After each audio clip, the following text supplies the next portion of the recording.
Assalamualaikum warahmatullahi wabarakatuh. Perkenalkan, nama saya Alvina Dwi Novalia dengan NIM 2110034, mahasiswi STIMIK Mardina Indonesia.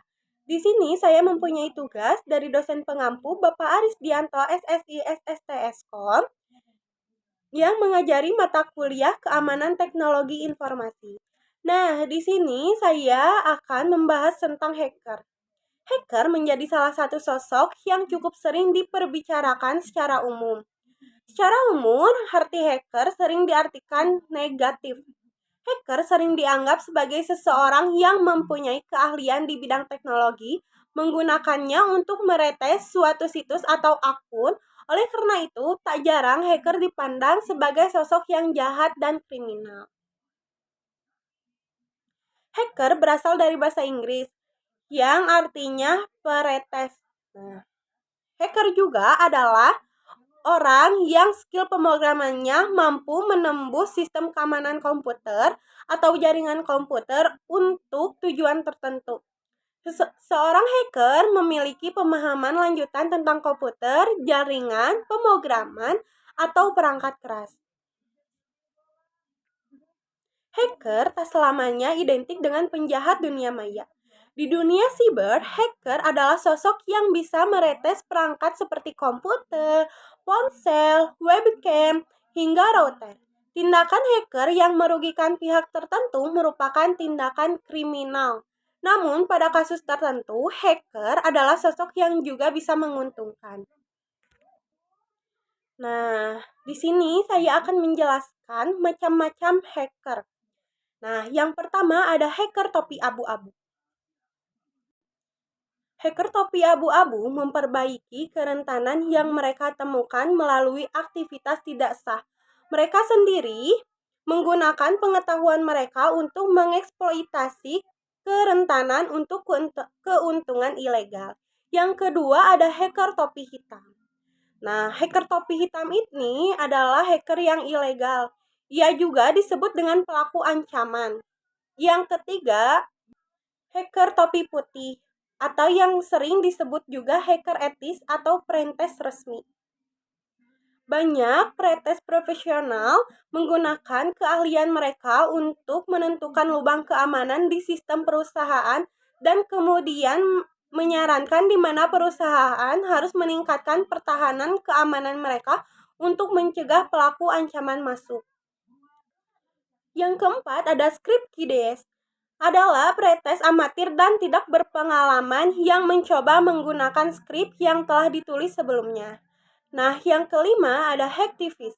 Adalah organisasi pretest yang menggunakan serangan dunia maya untuk memengaruhi perubahan bermotivasi politik. Yang keenam ada hacker topi merah atau yang disebut juga pretest bermata elang atau main hakim sendiri. Tujuan hacker topi merah adalah menghentikan serangan tidak etis oleh pelaku ancaman, sementara pretest topi merah mungkin memiliki niat yang sama dengan pretest etis. Mereka berbeda dalam metodologi karena pretest topi merah mungkin menggunakan tindakan ilegal atau ekstrim. Seringkali pretest topi merah akan menyebarkan serangan siber ke sistem pelaku ancaman. Yang ketujuh ada hacker topi biru. Hacker topi biru sering dikenal sebagai pretest pendendam. Mereka menggunakan pretesan sebagai senjata sosial. Seringkali digunakan sebagai sarana untuk membalas dendam. Nah, terus di sini saya akan membahas tentang jenis-jenis serangan hacker. Yang pertama ada DNS spoofing. Dilakukan dengan mengeksploitasi klien DNS dan server web dengan mengalihkan lalu lintas internet ke server palsu. Nah, yang kedua ada injeksi structured query language atau SQL.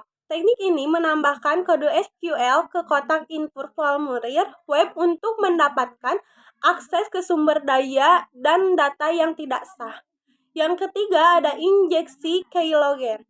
Sebuah program disuntikan ke sistem pengguna sebagai malware untuk memantau dan merekam setiap ketikan pengguna. Nah, yang keempat ada serangan membabi buta. Serangan ini biasanya menggunakan alat otomatis untuk menembak berbagai kombinasi nama pengguna dan kata sandi. Nah, yang kelima ada phishing. Pretes kriminal membuat email penipuan. Nah, yang keenam ada virus dan kode berbahaya.